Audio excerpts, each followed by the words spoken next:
નીતુ, તું ક્યાં ગઈ હતી? દીદી મારી પેલી ફ્રેન્ડ નથી રીના, એના ઘરે ગઈ હતી. હું ક્યારની તારી રાહ જોતી હતી. કેમ, શું થયું? મારે છે ને તારું કામ છે. શું કામ છે, બોલો ને. અહીંયા નહીં, અંદરના રૂમમાં ચાલ. મારે છે ને મારી લાડલી બેન જોડે થોડી અંગત વાતો કરવાની છે. ક્યાંક જીજાજીનો ફોન? એવું નથી હવે કંઈ. ચાલ અંદર. દીદી બેસવા પણ નહીં દેતા. હવે બોલો ને જે હોય. અરે ચાલ ને હવે તું. જો ને મમ્મી. બિચારી હમણાં જ આવી છે, થોડો શ્વાસ લેવા દે. મમ્મી, તું છે ને અમારે બંને બહેનો વચ્ચે ના બોલીશ. અમારે અંગત અંગત પ્રેમની અંગત અંગત વાતો ના હોય. ચાલ.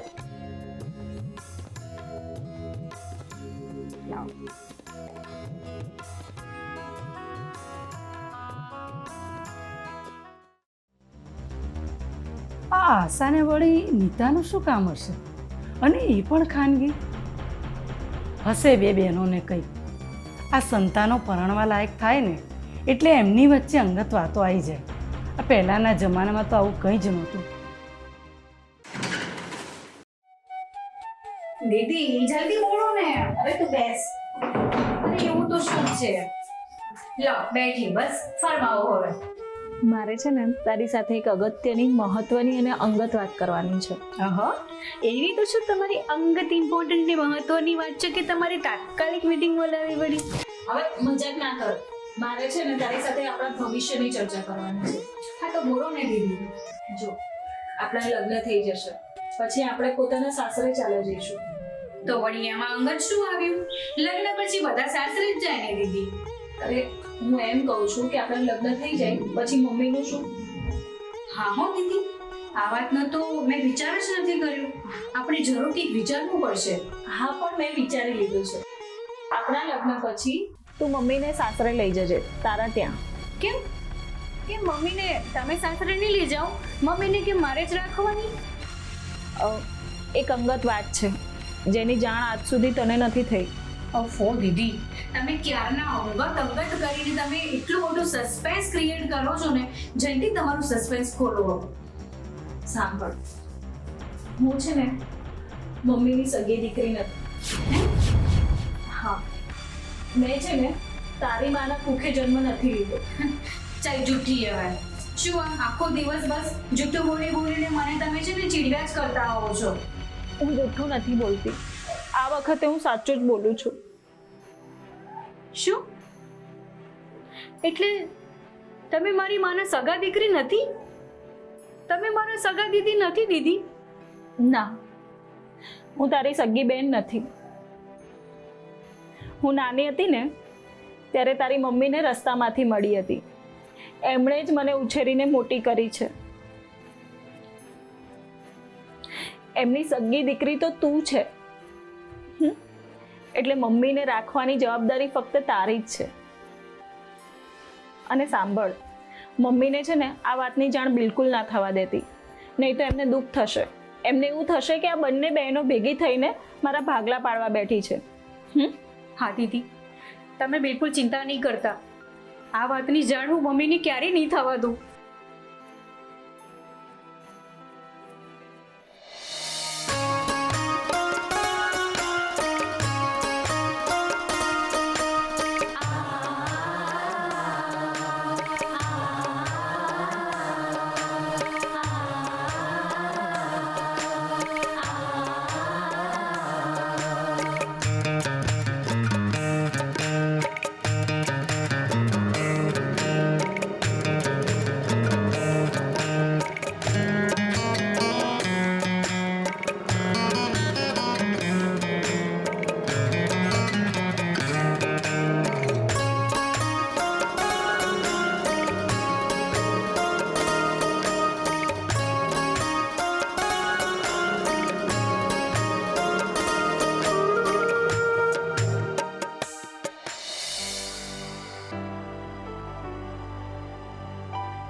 મમ્મી ચલ આ બધું મૂક હવે અને તારી દવા લે. ઉભી રે બેટા, અહીં બેસ ને. મારે તને વાત કરવી છે. શું થયું મમ્મી, બોલ ને. બેટા, 2 દિવસ પહેલા આશા તને એના રૂમમાં લઈ ગઈ હતી. કંઈક વાત કહેવા. શું વાત કહી એને? મમ્મી છોડતી એ બધું અમારા બંનેની અંગત વાત હતી, બીજું કઈ. બેટા મને નહીં કહેતું. મમ્મી એ તો હું અને દીદી એવી વાત કરતા હતા કે અમારા બંનેના લગ્ન થઈ જશે પછી મમ્મીનું શું થશે અને મમ્મીનું ધ્યાન કોણ રાખશે. મેં તો દીદીને કહી દીધું કે મમ્મીનું ધ્યાન હું રાખીશ. કેમ બેટા, તું એકલી રાખીશ?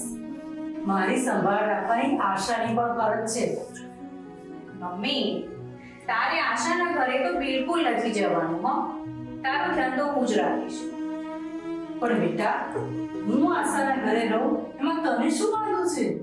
મમ્મી મને તો કોઈ જ વાંધો નથી, પણ આ તો કેવું છે કે મને તારા વગર નથી ફાવતું ને, એટલે મારી પોતાની પણ એક એવી ઈચ્છા છે તો મારી જ સાથે.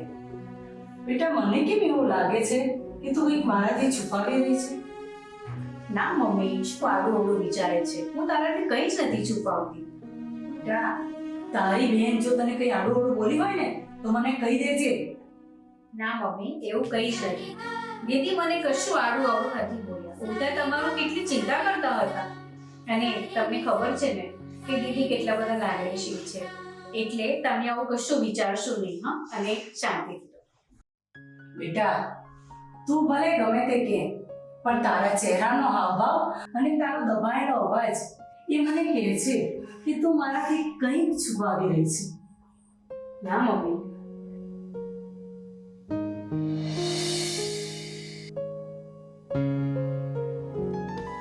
રોહન, તે મને શીખવાડ્યું હતું ને એમ મેં તીર મારી દીધું. તીર? કયું તીર? શું કર્યું તે? અરે તે મને નહોતું કીધું કે નીતા સામે જુઠ્ઠું બોલવાનું. ચલ જુઠ્ઠડી, મેં તને ક્યારે જુઠ્ઠું બોલવાનું કીધું? જો રોહન, તું છે ને આવી રીતે મને આહાહાહાહાહા. યાદ આવ્યું. તો તારી બહેન જોડે વાત થઈ? કાલે છે ને મેં એને શાંતિથી બેસાડીને બધી જ વાત કરી દીધી કે હું મમ્મીની સગી દીકરી નથી અને એ મારી બહેન નથી. નીતા માની ગઈ? સામે સવાલો કર્યા? ના, તો તરત જ માની ગઈ અને સામે કોઈ પ્રશ્ન ન કર્યો. ચલો બલાટડી, નહીતર તારી મમ્મીને આપણે જ પાલવવાના થાત. પણ આશા, તારી મમ્મી જોડે આ પૂછે તો નહીં ને? નહીં તો લોચા પડશે. હા, આપણું ભાંડું ફૂટી જશે. રિલેક્સ, મેં એને ટાઢા પાણીએ સરસ રીતે બધું જ સમજાવી દીધું છે કે મમ્મીને જો આ વાતની ખબર પડશે ને તો મમ્મીને બહુ જ દુઃખ થશે, એટલે કંઈ જ નહીં પૂછે. હોશિયાર છે તું. હા, લે ઠંડુ પી. હાસ તો પત્ની કોની? મારી.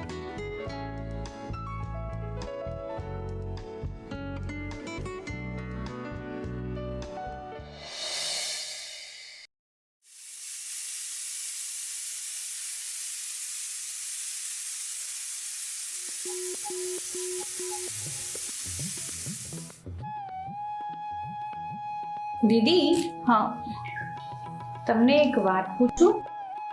હા પૂછને, શું વાત છે?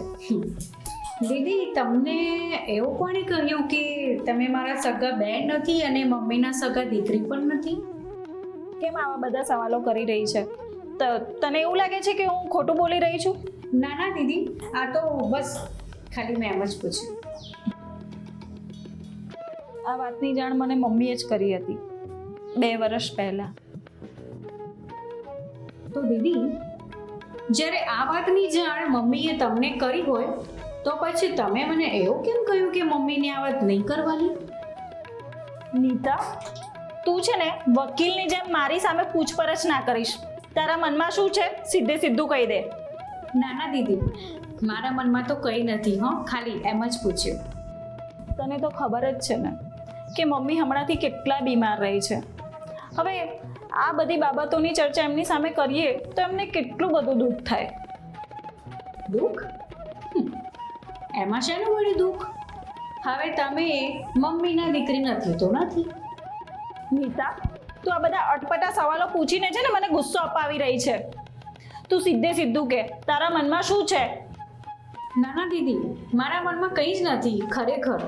જો એક વાત કાન ખોલીને સાંભળી લે, આ બધી બાબતોની ચર્ચા મમ્મીની સામે ના જોઈએ, સમજી?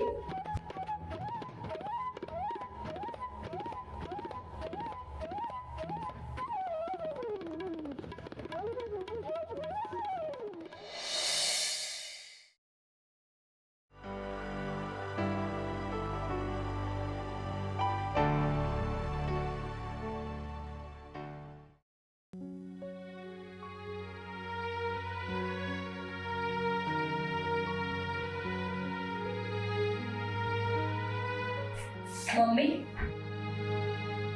હવે તમને કેમ છે? આ દવાથી તમને સારું છે?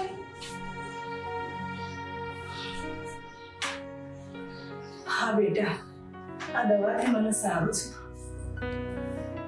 મમ્મી, તમે આમ સાજા માંદા રહ્યા કરો. આ તો ઠીક છે કે અમે બંને છીએ, પણ અમે બંને પરણીને સાસરે જતા રહીશું, પછી તમારું શું? એ તો બધું થઈ પડશે બેટા, તું મારી ચિંતા ના કર, હું મારી રીતે જીવી લઈશ. આ ઉંમરે તમે એકલા કેવી રીતે રહેશો? તમને કંઈક થઈ જાય તો? તો શું કરું, તું જ મને કે. મમ્મી, તમે છે ને અમારા લગ્ન પછી નીતાના ઘરે રહેવા જતા રહેજો. કેમ? તું મને નીતા ભેગો રહેવા જવાનું કહે છે, પણ મારે તો તારી સાથે રહેવાની ઈચ્છા છે. મારી સાથે? હા બેટા, તું નીતા કરતા મોટી છે ને, સમજો છે, સુખી છે, અને તારું ઘર પણ મોટું છે. મમ્મી, હું એ જ કહું છું કે મારી સાસરીમાં એટલા બધા લોકો છે, મારું ઘર એટલું બધું મોટું છે ને કે મને છે ને ઘરના કામમાંથી ફુરસત જ નહીં મળે. પછી હું તમારી સેવા શું કરવાની છું? એટલે તું મને તારા ભેગી લઈ જવાની ના પાડે છે? ના, નથી પાડતી મમ્મી, પણ જો નીતાની સાસરીમાં 2 જણા છે, એના સસરા અને એનો પતિ, એટલે નાનું ઘર છે ને તો એને તમારી સાર સંભાળ રાખવાનો મોકો મળશે. તમે ચિંતા ના કરશો, હું નીતાને બધું જ સમજાવી દઈશ. સારું બેટા.